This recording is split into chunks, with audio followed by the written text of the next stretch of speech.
Villain మనం చూడము. మహేష్ బాబు పక్కన మహేష్ బాబు ఉంటే ఆ లుక్స్ అద్రిపోతుంది. శ్రీలను ఓవర్టేక్ చేసిండు మహేష్ బాబు.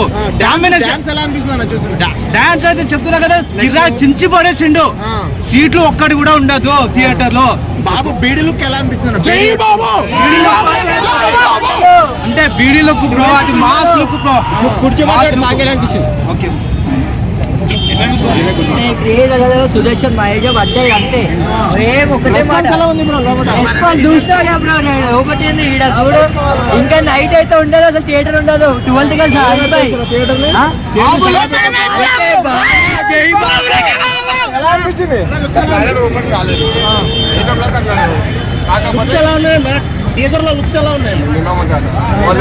అందరూ బాగున్నారు, అందులో మనం ఉండాలి. అన్ని సినిమాలు బాగుండాలి, అందులో మా అన్న సినిమా ఉండాలి. మహేష్ అన్న సినిమా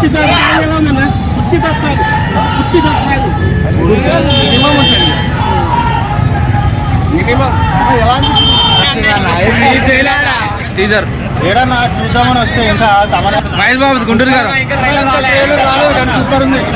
సూపర్ ఉందా? కుర్చీ మడత పెట్టి సాంగ్ ఎలా ఉంది బ్రో? చూస్తారు కదా థియేటర్ లో వెయిట్ చేస్తున్నాం. బాక్స్ ఆఫీస్ పట్టేనా అన్న ఎలా ఉందన్నా? అవునా అన్న సాంగ్ వీడియోలోకి ఎలా అనిపించింది బ్రో? కాంబినేషన్ ఎలా ఉందన్నా? అన్న బాబు పక్క నుంచి ఉంటే ఎవరైనా అస్సలు సరిపోరు. బాబు డామినేషన్ మీ అందరూ తెలుసు.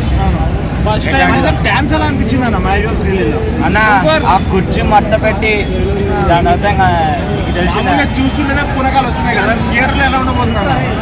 బీట్స్ ఊచకోత అమలాపురం నుంచి అమెరికా వరకు ఊచకోత. బాబు అంటే బాబే. బాబు బీడీ బట్టి చాలా ఇయర్స్ అయిపోయింది కదా, సో మళ్ళీ పట్టారు. ఎలా ఉండబోతుంది ఈసారి? ఒక వైబన మా అందరికి ఇదంతా ఒక పెద్ద పండగ. ఒక బాబు బీడి పట్టుకున్నాడంటే అప్పుడే 24 years బాబు మళ్ళా బీడి పట్టుకొని రావడం మాకంతా ఒక పెద్ద పండగ అసలు లాంటిది. మళ్ళా 2 ఏళ్ళు పడుతుంది, 3 ఏళ్ళు పడుతుంది రాజమౌళి ఫిలిం రావడం కోసం. మాకు ఇది ఒక పెద్ద సంబరం లాంటిది. సార్ ఎలా ఉండబోతున్నా థియేటర్ రచ్చ? యాజ్ యూజువల్ అన్న తగలబడిపోతాయి. బాబు బీడి పట్టుకొని నడుచుకుంటూ వస్తే చారి ఉంటది, చాట్లన్నీ మడత పెట్టి డెంగు. సంక్రాంతి విన్నర్ బాబే అంటారు ఈసారి ఖచ్చితంగా, నో డౌట్. బాబులకే బాబు, మహేష్ బాబు. ఎలా అనిపిస్తున్నా? 500 కోట్ల కుర్చీ సాంగ్ ఎలా ఉంది? మడత ఎలా ఉంది?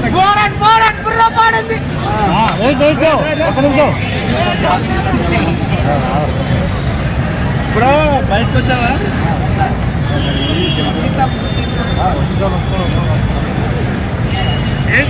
ఏం కాదు, ఇచ్చి వాడు